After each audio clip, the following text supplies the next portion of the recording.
Les nématodes.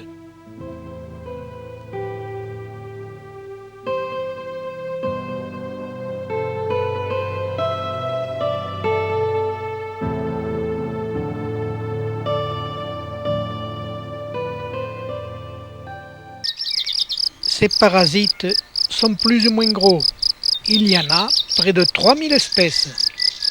Ils parasitent aussi bien les espèces animales que les espèces végétales.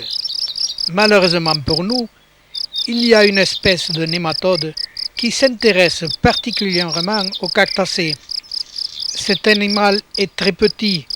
Ce que l'on voit là, ce sont les galles formées par le nid d'un très grand groupe d'individus. Là, des racines saines. Les larves sont très petites, invisibles à l'œil nu. Par ce simple croquis, on va voir le développement de ces parasites.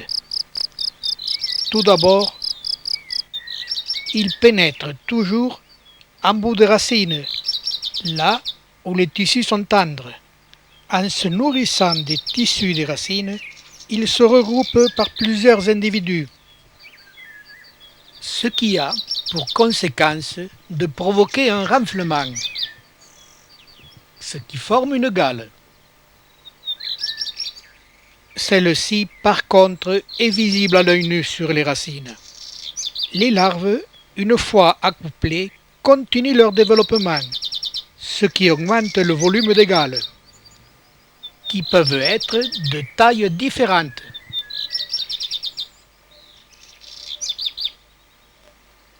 Par la suite, ce sera le développement final.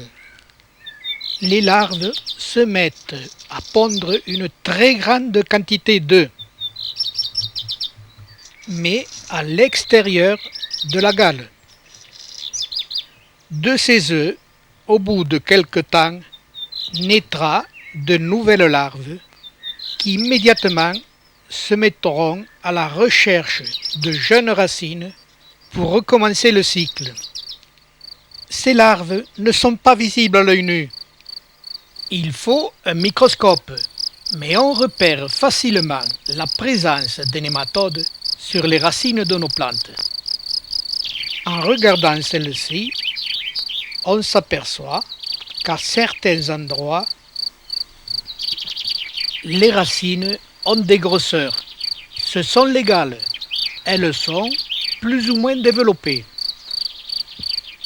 suivant le nombre de larves qui cohabitent ensemble.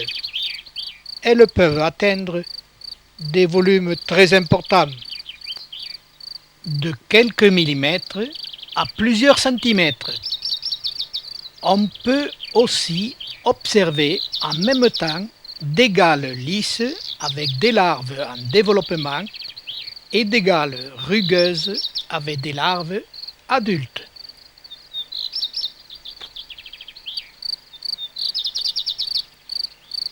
Qui ont commencé à pondre à l'extérieur par ces orifices.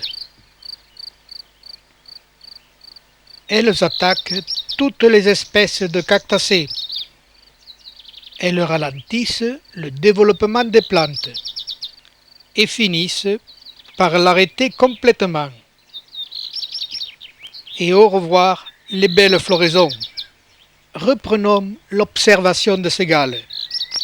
On remarque qu'elles sont très souvent positionnées en bout des racines. On pourrait croire que ces nématodes qui vivent dans le sol ne s'attaquaient qu'aux racines. Les images qui suivent vont nous prouver le contraire. Là, le collet de la plante, avec les racines. En dessus, le corps. On voit bien qu'il y a une gale de nématodes sur le corps de cette cactacée, un sténocactus.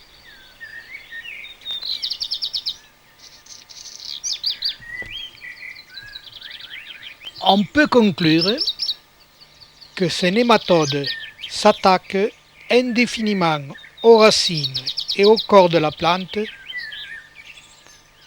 à condition que celui-ci soit enfoncé dans le sol. Pour se débarrasser de ces parasites qui se multiplient très rapidement, il n'y a qu'une solution, elle est radicale. Il faut sectionner toutes les racines et même le corps de la plante qui était enfoncé dans le sol. Laisser sécher pendant quelque temps les blessures et repiquer la plante dans un sol stérilisé. Sur celle-ci, après avoir sectionné, on voit qu'il y a une pourriture.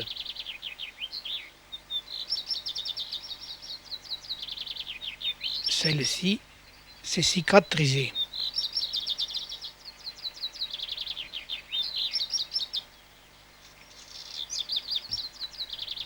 Il faut nettoyer et tout enlever.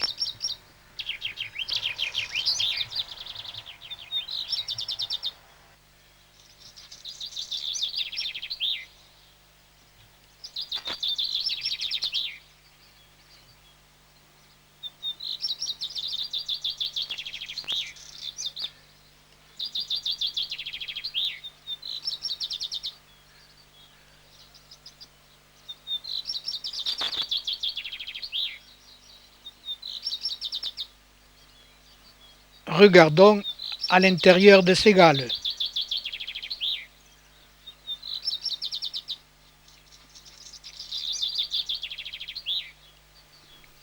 Bien sûr, on voit aucune nématode.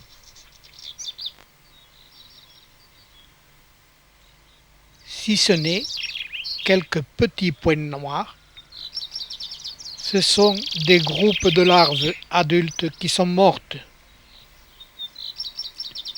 Sur celle-ci, on voit une partie pourrie. On observe aussi le cheminement des larves vers l'orifice de sortie où elles pondent. Cet orifice est souvent la cause de pourriture des racines, ce qui a pour conséquence d'attirer la mouche noire de semis, qui elle sera la cause directe de la perte de nos plantes. La mouche noire de semis a une action de destruction rapide. Les nématodes ont une action de destruction lente, ce qui nous permettra d'intervenir facilement, mais toujours par des amputations des racines ou du corps de la plante.